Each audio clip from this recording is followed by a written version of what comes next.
Começa agora mais um TV Câmara Entrevista. No dia 18 de novembro do ano passado, a presidente Dilma Rousseff sancionou a lei que cria a Comissão da Verdade.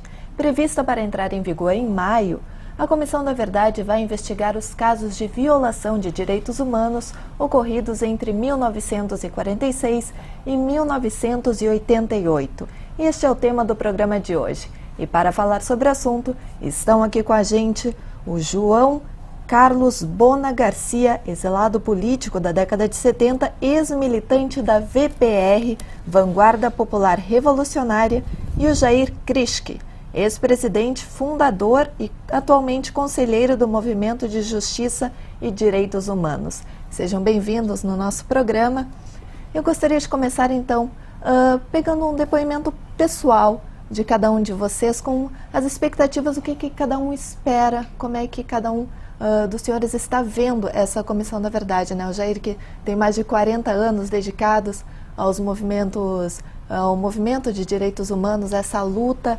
O Bona também, que participou ativamente, né, da ditadura militar. Gostaria de ver como é que vocês estão vendo essa criação da Comissão da Verdade. Só uma pequena, não é correção, só para colocar, participou lutando contra a ditadura militar. Contra a ditadura, exatamente. Isso, exatamente. Mas é o seguinte, eu acho que é um avanço, Tatiana, é um avanço, poderia ter vindo bem antes, mas enfim, o Brasil é assim mesmo, existe aqui uma incompreensão e uma posição muito fechada, muito arcaica dos órgãos de segurança aqui no nosso país, principalmente das Forças Armadas, que não admitem, não querem enxergar, não querem admitir o que é óbvio, que todo mundo sabe. Inclusive, outro dia agora saiu publicado num jornal em São Paulo, o fotógrafo que montou a questão do suposto enforcamento do jornalista Herzog, que é um absurdo. Quer dizer, então é o seguinte, eu acho que como instituição que teve, e tem e vai ter no futuro um trabalho muito importante no país, são instituições nossas, aqui, brasileiras, mas que em determinados momentos da história praticaram atos indevidos, criminosos, em nome do Estado brasileiro, e que hoje não querem de jeito nenhum admitir. Então, eu acho que eles têm, principalmente, o pessoal novo que está assumindo postos importantes nessas instituições, devem sim estar imbuídos de um espírito patriótico, e tentar, entendeu, admitir, verificar, virar essa página para que o país possa andar normalmente. E a Comissão da Verdade é muito importante, não é o excelente, já vem um pouco atrasada, mas é o que foi possível. E aí eu quero aqui cumprimentar, entendeu, a Presidente da República, a Presidenta Dilma, também a nossa Ministra de Direitos Humanos, a Maria, enfim, a todos aqueles que estão imbuídos de mostrar. Não é uma questão de sair atrás de ninguém, nem nada. Não, é para a história. A história tem, o povo brasileiro tem o direito de saber o que houve em nosso país. Então eu acho que é bom e todos nós devemos de contribuir e participar. Jair?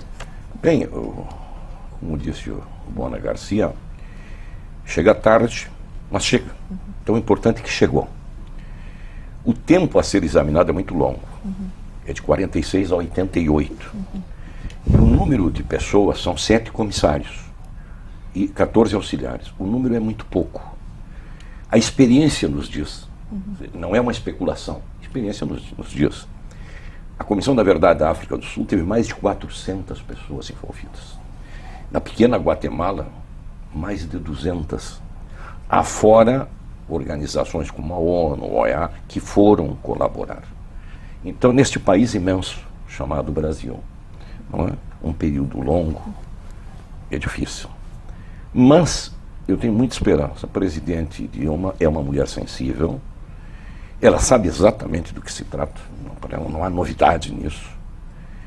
E eu tenho a esperança de que lá na metade desses 2 anos, que é o prazo que a comissão tem, ela entenda que é necessário mais tempo.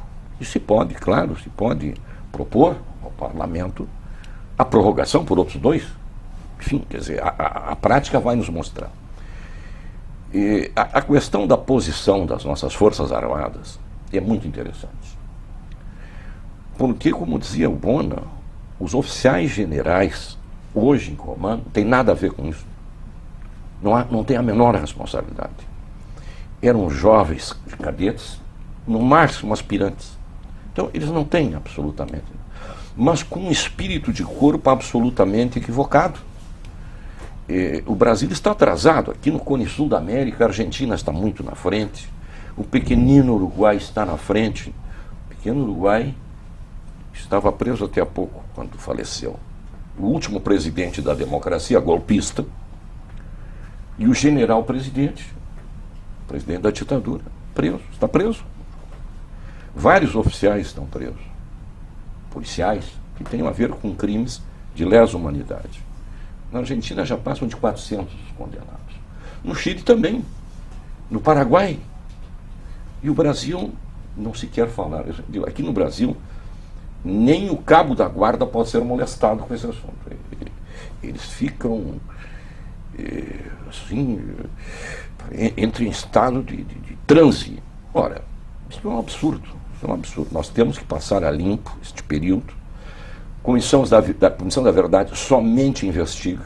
Somente investiga. Quem julga é a justiça. E um outro problema da lei, que eu entendo importante, é que determina que toda a documentação reunida seja remetida ao Arquivo Público Nacional. Maravilhoso. Mas uma cópia tem que ir para o Ministério Público Federal. Porque crimes de lesa humanidade são crimes imprescritíveis, insuscetíveis de graça ou benefício. Portanto, o Ministério Público deve receber uma cópia também. Não é? E tomar aquelas iniciativas que entenda, sim, de direito. Essa é a avaliação que faço com esperanças, com muita esperança, para que isso aconteça. A presidenta Dilma nomeia esta comissão, não é? Diga quem são 7 brasileiros que terão a honra e a missão de realizar esse trabalho, que é um trabalho, olha, importantíssimo, importantíssimo. E aí se pode dizer que este processo de transição, que é interminável, não termina nunca essa transição. Comece, sim, a terminar o processo de transição e o Brasil venha a viver uma democracia plena e sólida. Porque se continuar como está, a cada dia do armário salta um esqueleto. Então vamos terminar com isso, vamos examinar a história e mostrar aos brasileiros o que aconteceu nesse período.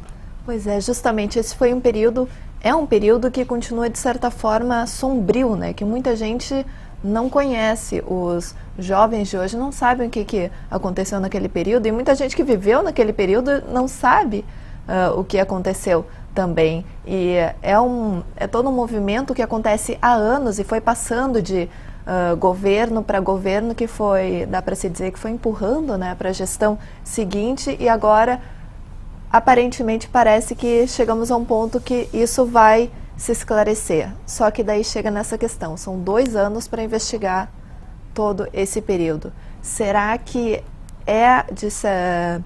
de certa forma, essa comissão foi criada para acalmar os ânimos, ou realmente há expectativa de se obter resultados concretos e satisfatórios? Não, eu creio, Tatiana, que há sim expectativa, senão não teria sentido, né? Montar tudo isso, uma lei, enfim, votar, não é para dar em nada. O que eu acho, e aí, né, o Jair tem razão, essa comissão só não vai conseguir nem ler 1/10, mas nada, entendeu, do volume de documentos que tem daquele período, né? Então é o seguinte, o que vai ter que ver agora na fórmula, na hora de botar em prática, como que os estados vão poder participar, ou seja, como que, por exemplo, aqui a Câmara de Vereadores vai poder dar sua contribuição, a Assembleia Legislativa vai poder dar sua contribuição, o governo do Estado, enfim, vai ter que existir, no meu ponto de vista, outras comissões nos estados, apanhar toda a documentação que já existe. Por exemplo, dou um exemplo. Aqui vinha sendo feito, há muito tempo atrás, através de um comitê que nós tínhamos ali na luta contra a ditadura e tal, que se reuniu centenas, milhares de documentos. Tinha também os depoimentos sobre a lei da anistia aqui no Rio Grande do Sul, que ficou no Palácio da Polícia, e uma quantidade enorme de documentos. Todos esses documentos devem estar em algum lugar aqui no estado do Rio Grande do Sul. Não sei se está no memorial, não sei se está no arquivo, entendeu, histórico ou no arquivo público. Então, muita coisa desses documentos já existem. Agora, imagina você compilar, entendeu, milhares de documentos. É evidente que 7 pessoas ou 14 de auxiliares não vão conseguir nunca. Não é prorrogar por 2 anos, pode prorrogar por 10, entendeu? Então é o seguinte, é como você operacionalizar. Formar uma rede de atuação. E aí é necessário que o poder público, tanto legislativo como executivo ou judiciário, nos estados participem ativamente. Através de... As pessoas vão lá, entendeu? Num trabalho voluntário. Eu acho que muita gente daquele período, eu tenho absoluta certeza que vão brigar por colaborar, porque esse é o momento histórico que nós estamos vivendo, entendeu? E é inadmissível que tentem esconder, escamotear, entendeu, documentos, escamotear a verdade, escamotear, entendeu, parte da história brasileira. Isso é inadmissível. Parece que é você burlar, entendeu, do povo brasileiro, que ele possa conhecer o que passou num período que é recente. Mas tu falaste muito bem, a juventude de hoje não conhece. E aí depende dessa carga desses documentos e depende também da vontade, entendeu, política, do próprio poder público em que essas pessoas tenham acesso a esses documentos. Agora, além do poder público, acho que a sociedade civil também tem que se mobilizar. As organizações de direitos humanos têm que se mobilizar para colaborar.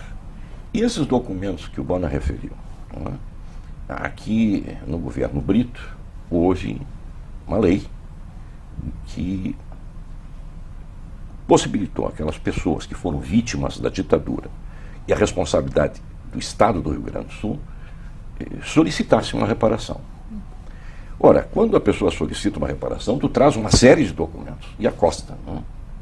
E esses documentos estão no arquivo público. E todo é um imenso acervo.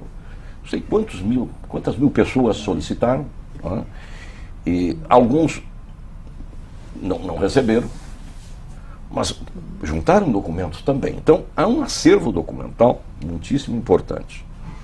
Há aquele outro acervo que está ali no arquivo histórico do Rio Grande do Sul, que eram dos velhos SOPs, dos Serviços de Ordem Pública, e estão também disponíveis.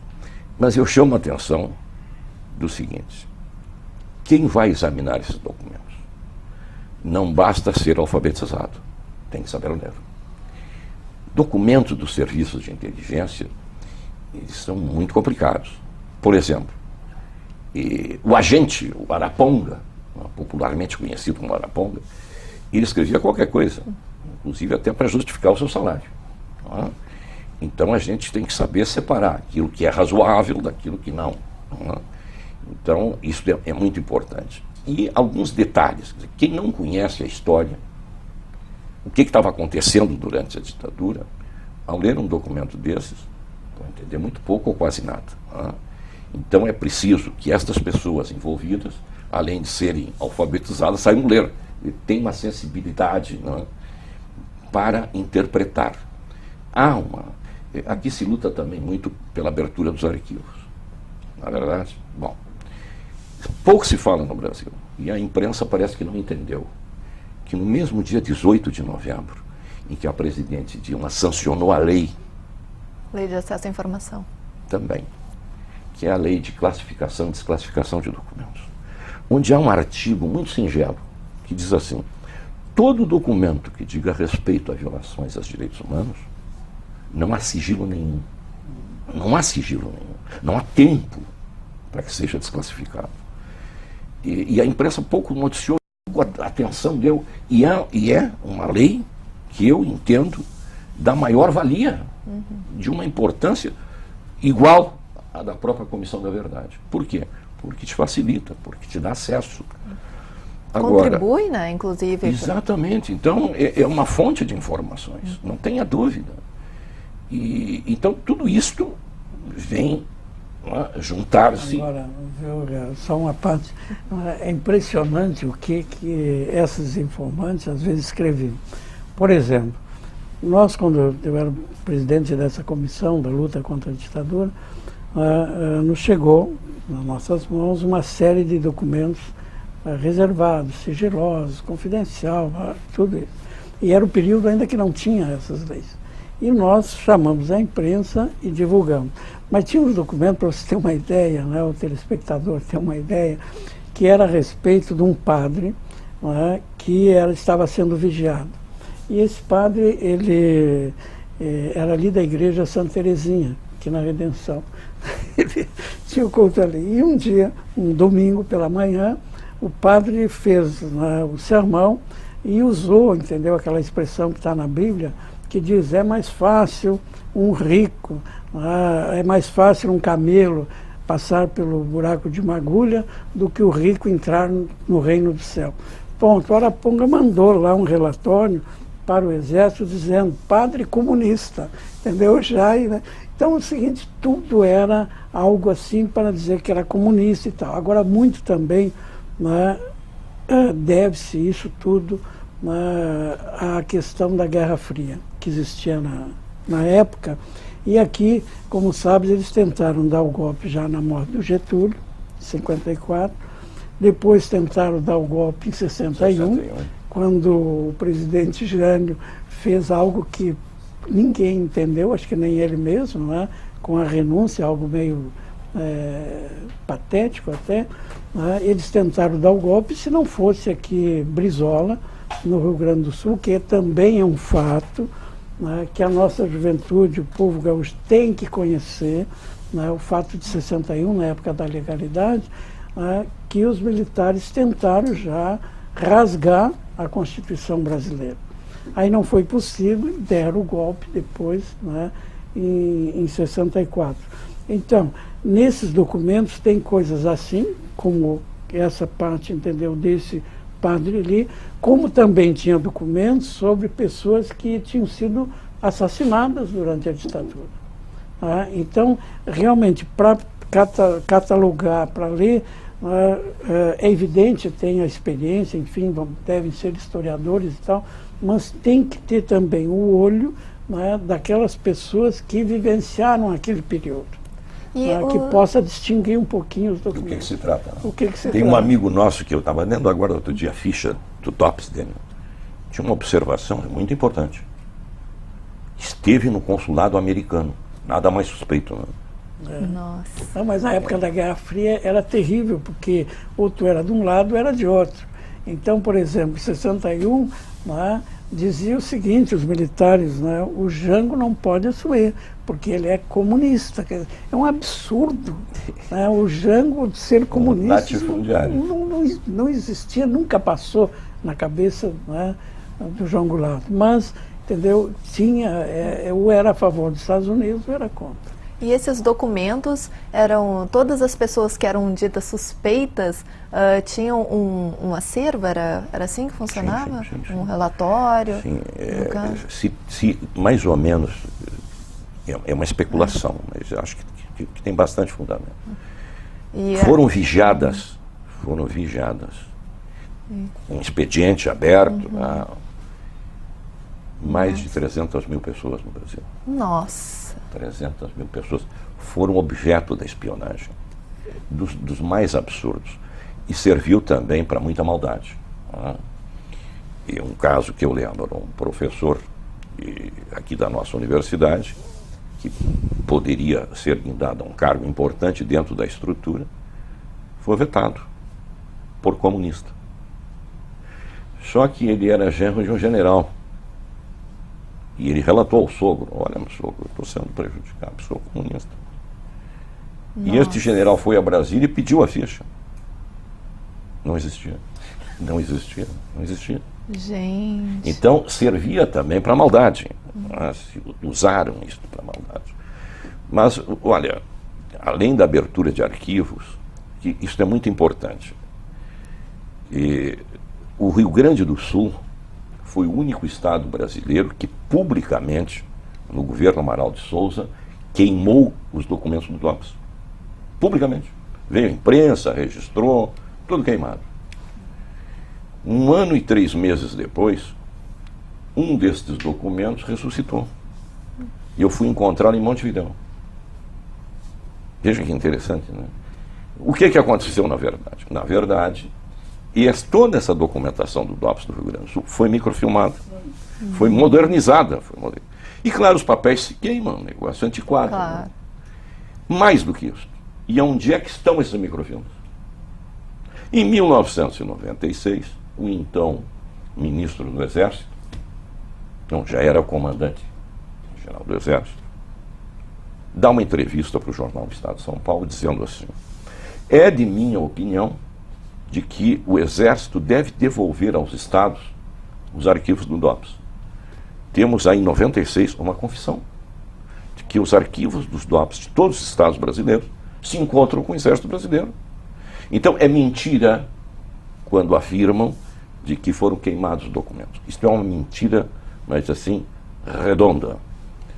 E outro caso foi aqui um programa da nossa televisão, que vai ao ar domingo à noite, que mostra, isso faz uns 3, 4 anos, documentos do Serviço Secreto da Força Aérea Brasileira queimados na base aérea de Salvador.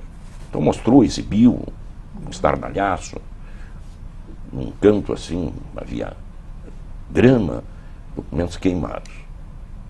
Me chamou muito a atenção, né? Então o sujeito entra com uma câmera de TV, numa base aérea, filma, sai, até logo, e ninguém pergunta o que está fazendo. Mas a emissora de TV exibiu isso.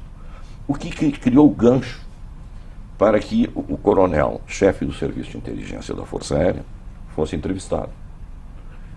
E ele disse: olha, isso é muito grave, vamos investigar. Isso é um chavão, não é? Muito grave, vamos investigar.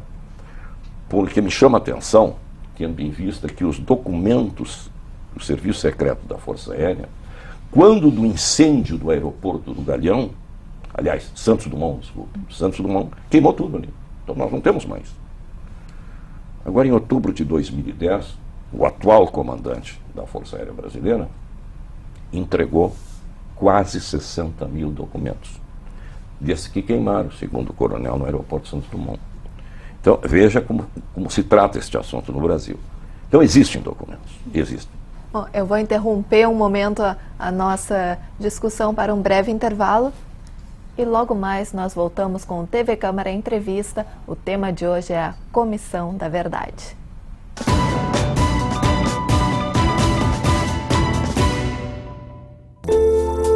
Entre bromélias, orquídeas, samambaias e begônias, são mais de 600 espécies de plantas espalhadas pelo parque. No total, são 3.000 exemplares de flora. Essa diversidade faz do Jardim Botânico de Porto Alegre um dos 5 maiores do Brasil. A área de 39 hectares foi aberta ao público em 1958. Dentro do parque está o Museu de Ciências Naturais, fundado em 1955. O órgão estuda a biodiversidade e tem 432.000 exemplares de animais e plantas expostos. O Jardim Botânico é um recanto de natureza no meio urbano de Porto Alegre. O parque fica na rua Dr. Salvador França, número 1427. A visitação é aberta de terça-feira a domingo, das 8 da manhã às 5 da tarde.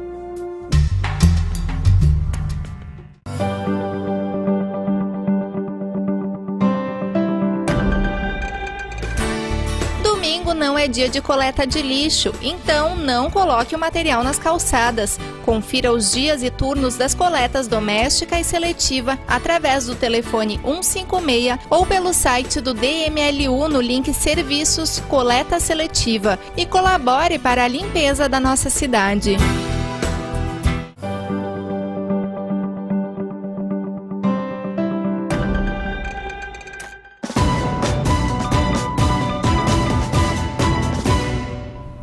Voltamos agora com o TV Câmara Entrevista. O programa de hoje está falando sobre a Comissão da Verdade. Nós estávamos conversando agora sobre os arquivos, né, da ditadura. Os senhores que combateram, né, vivenciaram a ditadura e estiveram combatendo o regime, já foram em busca dos arquivos? Olha, eu já. Eu solicitei ao Arquivo Público Nacional, está em Brasília, e primeiro veio uma parte e depois acabou vindo o que eles tinham de documentos. São mais de 500 páginas, é um volume imenso de documentos. Tem ali a minha vida, coisa que eu participei aqui no Brasil, no Chile, coisas que eu nem lembrava mais, estavam lá. Quando eu enviava uma correspondência para os meus familiares, essa correspondência era aberta, eles comentavam as cartas que eu mandava para cá, fotos chegavam rasgadas aqui. Depois na Argentina, porque na Argentina também tentaram me sequestrar em Buenos Aires, na Argélia, tudo que eu tive, onde eu trabalhei, com quem eu conversava, na França, também idem. Quando eu volto para o Brasil, que eu já estava anistiado, eles continuaram me seguindo ainda por cerca de 7, 8 anos. Nossa. Continuaram me seguindo. Aqui, quando eu morei em Lajeado, quando morei em Passo Fundo, quando fui professor da universidade, enfim, e trabalhei lá na prefeitura, tudo. Quando o Simão foi eleito governador do estado aqui, ele me convidou para trabalhar no Palácio. Bom, veio uma comissão do Terceiro Exército falar com o governador Simão na época, pedir que não me nomeasse. Aí o Simão disse, puxa, mas não está anistiado, não foi anistiado tal. Eu participei do governo Simão, e eu tenho as reuniões que eu participei, estão no documento também. Reuniões com CEPERGs, com outros órgãos, entendeu? Estão nesses documentos. Então é incrível a quantidade, o volume de dinheiro que eles gastaram, mandando gente, entendeu? Me procurando em todos esses países. Então eles tinham um dossiê, assim, a meu respeito, creio eu, muito completo. Muito completo. E Jair, alguma surpresa quando foi buscar os seus arquivos? Olha, num primeiro momento, eu pretendia nunca pedir. Por que razão? Se eu peço e me respondem, não tem nada aqui a respeito do senhor, o que eu vou fazer? Vou arrancar os cabelos lá para a esquina democrática, gritar, eu sou subversivo, ridículo. Não? Então não peço. Até que um dia veio um pesquisador alemão que estava tratando de um outro assunto. E recém o presidente Lula havia assinado o decreto remetendo toda a documentação do SNI para o Arquivo Nacional. E eu até com um espírito, vamos checar isso aí?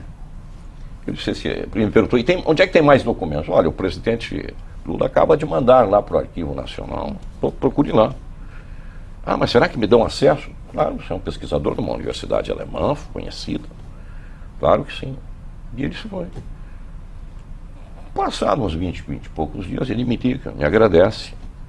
Disse, e o seu nome aparece muito aqui, o seu nome aparece muito aqui. Aí não adiantou. Aí eu fiz o pedido. Me mandaram 171 páginas. O número do documento e depois um pequenininho comentário. Se tu quiser, pede o documento. Bom, li com toda atenção 171 páginas e vi que 99% que ali estava, eu fiz publicamente. Dei uma entrevista para a rádio tal e disse não sei o que, para a televisão. A Folha de São Paulo publicou. Mas cada um sabe o que fez na vida, não? Está faltando coisa. Agora, mais recentemente. Um doutorando em História foi ao arquivo, porque precisava de elementos para sua tese de doutorado. E lá encontrou mais documentos sobre a minha pessoa que não me haviam enviado. Não fizeram a menor referência. Então depende também, viu, de quem ali, que funcionário é aquele que vai prestar aquele serviço. E eu entendo que as chefias estão imbuídas da melhor boa vontade. Mas nem sempre lá tem um funcionário, não sei, por postura ideológica, senão não vou mandar esse documento aqui.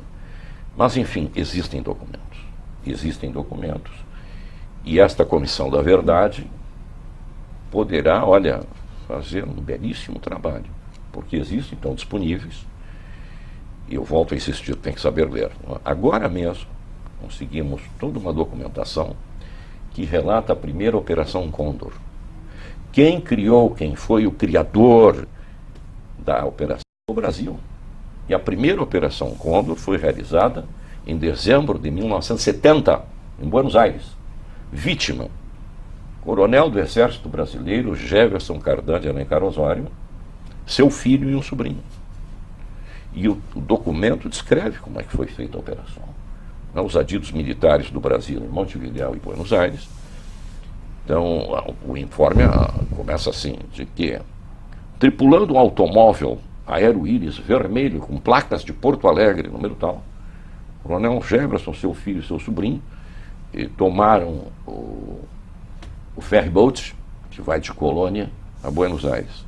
Aciona o adido militar em Buenos Aires, que, em conluio com a repressão argentina, arma todo um aparato e ele é recebido no porto e já sai dali preso. Todos Por 2 os detalhes. dias sendo torturado em Buenos Aires, depois é colocado num avião da FAB, trazido para o Galeão, onde tiveram vários dias. O filho dele é vivo e nos narrou agora há pouco, 5, passou mais uns dias sendo torturado, e seu pai foi para a prisão. Te dou um exemplo. Quando eu estava exilado, passando por Buenos Aires, pela Argentina, o governo argentino não permitiu que nós ficássemos na Argentina. Então tinha que buscar um outro país. Como tinha já ocorrido a tentativa de sequestro, de me sequestrar em Buenos Aires, eu liguei para o Miguel Arraes, e pedi para ele se conseguir um laissez-passer, porque eu não tinha documento nenhum, para chegar até a Argélia. E o Arraes conseguiu um laissez-passer. Só o seguinte, tomando o avião, ele fazia escala em Madrid, e era a época do Franco. E quando o avião aterrissou em Madrid, eu fui preso dentro do avião. Então é o seguinte, é evidente que eles tinham mandado informações para lá, entendeu? Isso é mais, vamos assim, um dado, entendeu, para mostrar como nós éramos vigiados naquele período. E uma das críticas que há hoje em relação à Comissão da Verdade, daí por parte dos militares, é que não há representação militar dentro da comissão, né? Como é que os senhores veem isso? Mas isso é um absurdo. Isso é um absurdo. Mas o que eles querem fazer ali? Meu entendimento, não deve, na Comissão da Verdade, participar militar ou alguém que não é militar, mas vinculado ao aparelho repressivo. Não deve participar. Nem vítimas, nem familiares de vítimas. Tem que ser uma comissão absolutamente isenta.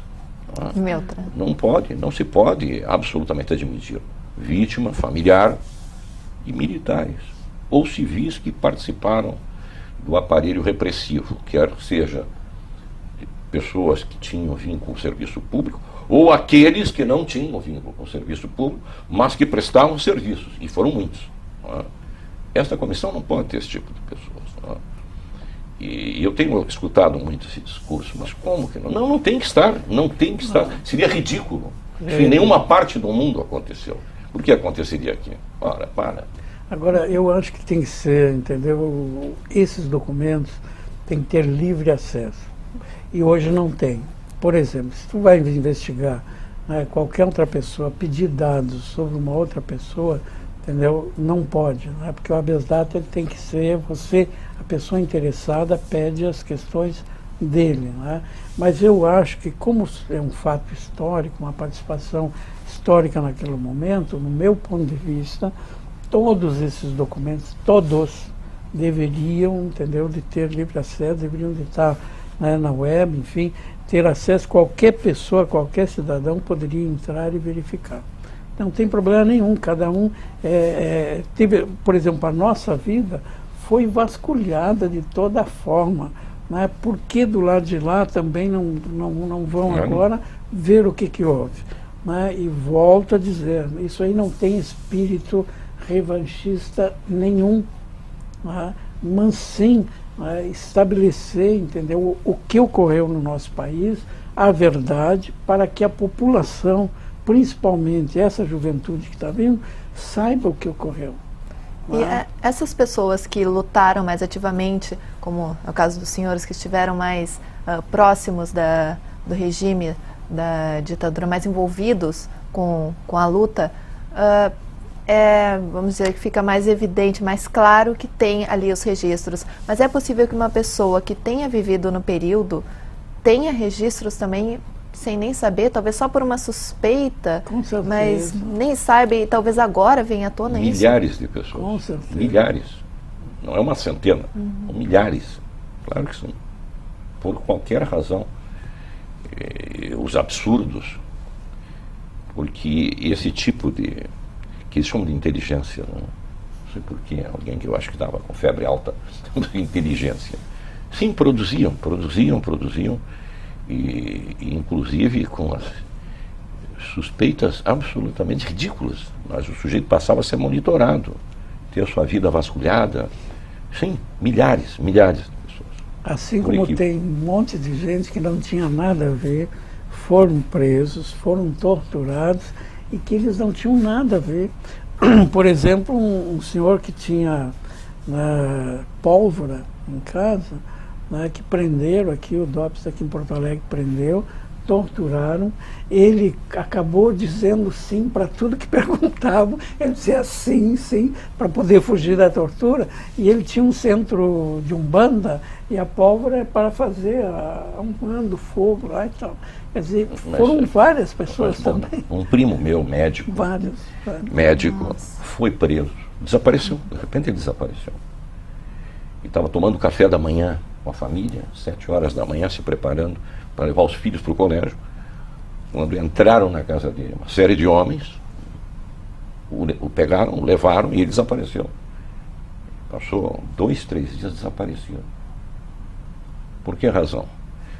Porque uma pessoa tida como subversiva foi presa saindo do Cinema Imperial na Rua dos Andrades. Foi preso e, sendo revistado no bolso, encontraram uma receita médica do meu primo. Nossa. Então ele foi preso, ele passou 2, 3 dias desaparecido. Família enlouquecida. Como à época ele tinha um cargo no governo do Estado, e era Hildo Meneghetti o governador, ele tinha um cargo importante como médico, a mulher dele procurou o governador, olha, aconteceu isso, o marido desapareceu. Acharam 2, 3 dias depois ele no DOPS, sentado num banquinho só de cueca, não entendendo absolutamente o que tinha acontecido. Acho que morreu sem entender o que tinha acontecido com ele. Fatos concretos, sim. E a comissão vai investigar também casos que aconteceram no exterior ou só aqui no Brasil? Se brasileiros estão envolvidos, como vítimas ou como autores de tropelias, deve investigar em qualquer parte do mundo. E vai ter acesso também em outros países? Isso... Há uma série de convenções que tratam desta matéria. A colaboração entre os Estados, porque é um tema de direitos humanos. A legislação internacional está muito avançada, então, claro que sim, claro, haverá cooperação, não tenha dúvida.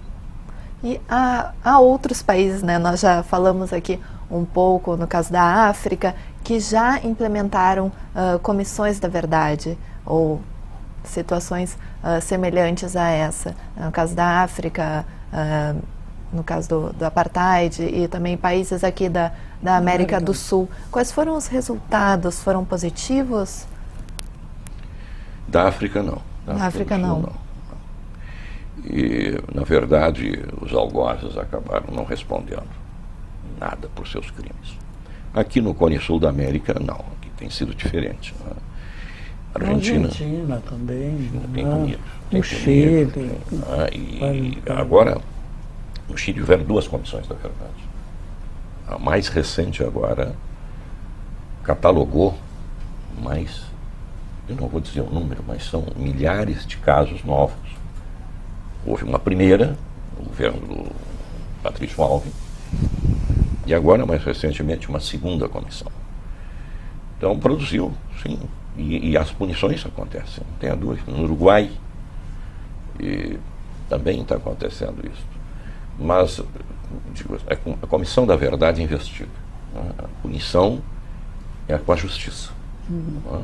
É o Ministério Público que denuncia aquilo que entender, o crime, e a Justiça julga. A Comissão da Verdade investiga. Essa é a missão. Existe essa possibilidade, então, da Comissão da Verdade levantar os fatos e depois encaminhar para o... Não, na medida que se tornar público, né, esses órgãos vão ter acesso, não tem problema nenhum. É só pedir, tem acesso total, né, se forem públicos, como deve ser. Agora, eu ouvi uma grande bobagem de alguém muito importante no governo atual, né, dizendo que a comissão vai investigar, né, e que depois aqueles, as vítimas, familiares de vítima, que tomem a iniciativa, se acharem por bem, tomem a iniciativa. Mas são crimes, segundo o Código Penal, né, são crimes de ação penal pública incondicionada. É do Ministério Público, que é o titular, é o Estado, né, que deve tomar essa providência. Então achei assim grave o que foi dito por parte de alguém importante dentro do governo. Então existe essa expectativa também de que se reabriria a discussão que está lá no Supremo sobre o alcance da lei de anistia. É que muitas informações vão aparecer. Por exemplo, eu li agora, essa semana, no jornal, um depoimento de um delegado em São Paulo que trabalhou junto com o Fleury. Então ele elogia muito o Fleury e tal. E é uma pessoa que eu acho que fala bastante também, e acabou falando que eles tinham a colaboração de 2 donos dos maiores jornais, entendeu, aqui brasileiros. Então, é lógico que nesses documentos também vão aparecer, né, essas informações, entendeu? E isso também faz parte da história. Então, tudo isso deverá vir à tona também. Quem fez o quê? Isso o que nós fizemos, todo mundo sabe. O que nós fizemos, todo mundo sabe. Nossa, agora, até inventaram até o que não fizemos. Exatamente.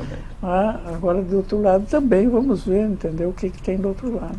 E a Dilma, como ex-guerrilheira, né, ela ficou presa, aí, foram 28 meses, né, que ela ficou presa na cadeia. De certa forma, dá para se esperar, então, uma atuação mais forte nesse sentido de punição, de investigação e até punição por ela, por ser até pessoal para ela? Não, eu acho que não pode, entendeu, confundir as coisas nem misturar. Né? A presidenta Dilma está, entendeu, no exercício, né, da presidência. Ela tomou iniciativas que são muito importantes, principalmente com relação a essa lei. Agora, é um pouco aquilo que o Jair colocou. A partir daí, eu creio que não é o Poder Executivo que vai, entendeu, influenciar em nada. A presidenta Dilma não pode fugir das suas atribuições. Eu acho que ela está fazendo um trabalho muito bom, vai ajudar muito para a história brasileira.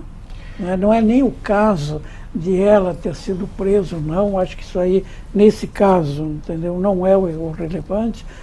Mas eu acho que na função que ela está hoje, de presidenta do país, ela tomar essa iniciativa é algo louvável e muito bom, e todos nós devemos de, vamos dizer assim, aplaudir. Agora, fora isso, tem também ministério, entendeu? No caso da Maria do Rosário, Direitos Humanos e outros que estão tentando conversar, implementar e tal. Para quê? Para transpor esta barreira que existe, que é impressionante. Inclusive, há 2 dias atrás, né, o Clube Militar se manifestou de novo, criticando a presidenta Dilma, né, com relação à questão da Comissão da Verdade. Então, eu acho o seguinte, né, chega, eu acho que está na hora de as instituições brasileiras assumirem o que fizeram, né, e mostrar sem vergonha, sem nada, sem vergonha nenhuma, entendeu, o que erraram, né, e tentar fazer com que o país ande, entendeu, e que venha à tona daquilo que eles estão escondendo, que está microfilmado, e que o pior é você, por exemplo, dizer, não, o Herzog se suicidou, né? Bom, aí depois aparece um fotógrafo, né, que diz, olha, eu montei a farsa.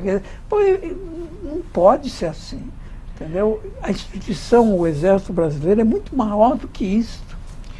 Agora, eu acho que a presidente Dilma, eu tenho observado o seu comportamento, ela tem sido, inclusive, de uma austeridade absoluta.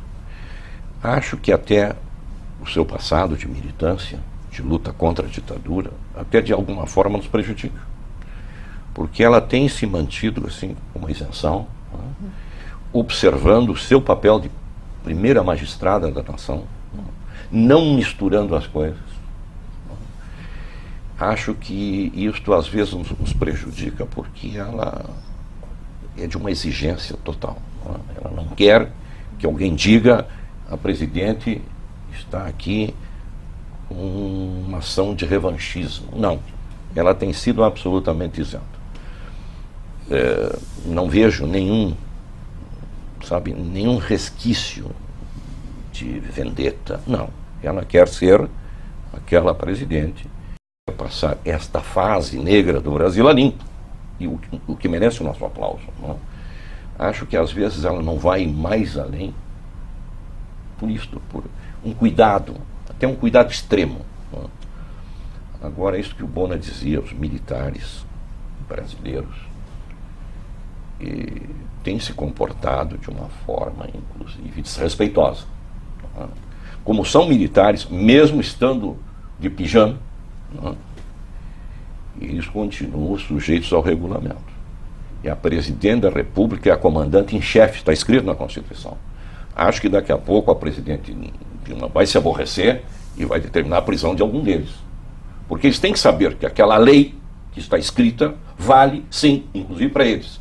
Que eles não podem ser desrespeitosos com quem? Com a comandante em chefe das Forças Armadas, a presidente da República. Quer dizer, vamos, colocar coisa no lugar. Antes tu tinhas comentado assim dos outros países, não? Eu quero chamar a atenção, eu venho insistindo há anos que o Brasil, o governo brasileiro, tome a iniciativa de pedir aos Estados Unidos que os documentos desclassificados sobre o Brasil não sejam enviados. Na Argentina, o presidente Menem fez esse pedido.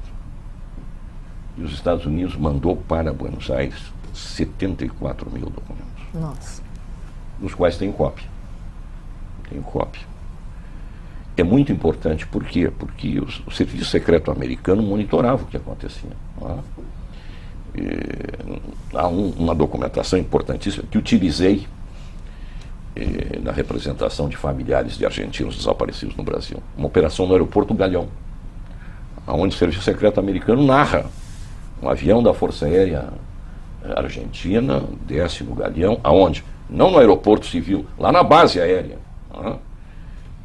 Pegam 2 argentinos que estavam vindo México, Panamá, Venezuela, Rio, tiram do avião e levam para Buenos Aires. Estão desaparecidos. O documento americano narra. Então, os nomes dos argentinos, inclusive, que tripulavam esse avião. Então, pedir aos Estados Unidos que forneça os documentos classificados também é importante. Uma grande colaboração. Nós estamos chegando ao final do nosso programa. Eu vou passar agora, então, para as Para as considerações finais de cada um, vamos começar então com Bona, e até lembrando, né, que temos o filme Gaúcho em Teu Nome, que foi inspirado na história do Bona Garcia. Quem quiser assistir já está disponível em DVD em todas as locadoras, né? Um grande filme que fez sucesso aí no Festival de Cinema de Gramado. Então, não, eu apenas quero deixar aqui um apelo, né, para que, né, possa surtir efeito, entendeu? A questão da Comissão da Verdade, um apelo para todas as instituições, né, seja política, né, seja do Legislativo, Executivo, Poder Judiciário, Ministério Público, enfim, que todos ajudem, entendeu? Para que essa comissão possa ter êxito. Segundo, né, também um apelo, né, às instituições, né, que vão ser investigadas também, como, por exemplo, no caso, Forças Armadas, DOPS, enfim, todo o aparelho repressivo da época, que entendam, que tenham grandeza e entendam o momento histórico que nós estamos vivendo, né, e que isso aí faz parte, entendeu, da história política brasileira, né, e que o povo brasileiro tem todo o direito, né, de conhecer, sem esconder, entendeu, mágoas, sem, né, chegar ao absurdo de dizer, né, isso aqui não existiu, mas que abram, que colaborem também, abrindo todos os seus arquivos. Jair, para finalizar. Faço minhas palavras do Bona, acrescentando de que não podemos confundir essas instituições que são permanentes, não é? Como as Forças Armadas, com pessoas. Pessoas que praticaram crimes de lesa humanidade em nome do Estado. Não é? As pessoas não podem ser confundidas com a instituição. Que os comandantes das Forças Armadas, que aqueles como a Polícia Federal Brasileira, que esteve a serviço da repressão, tenham essa grandeza, que entendam que não podemos macular a imagem destas instituições com atitudes de pessoas. E estas pessoas serão os responsáveis, eles, não as instituições. São instituições permanentes. O Estado brasileiro necessita dessas instituições, mas necessita instituições que tenham prestígio, respeito frente à opinião pública. Não é? E é isso que nós queremos. Muito bem, eu gostaria de agradecer a participação aqui no nosso programa. E o TV Câmara Entrevista de hoje fica por aqui. Nós conversamos com João Carlos Bona Garcia, ex-militante da VPR, Vanguarda Popular Revolucionária, e Jair Krischke, ex-presidente fundador e atualmente conselheiro do Movimento de Justiça e Direitos Humanos. O tema do programa de hoje foi a Comissão da Verdade. Até o próximo programa.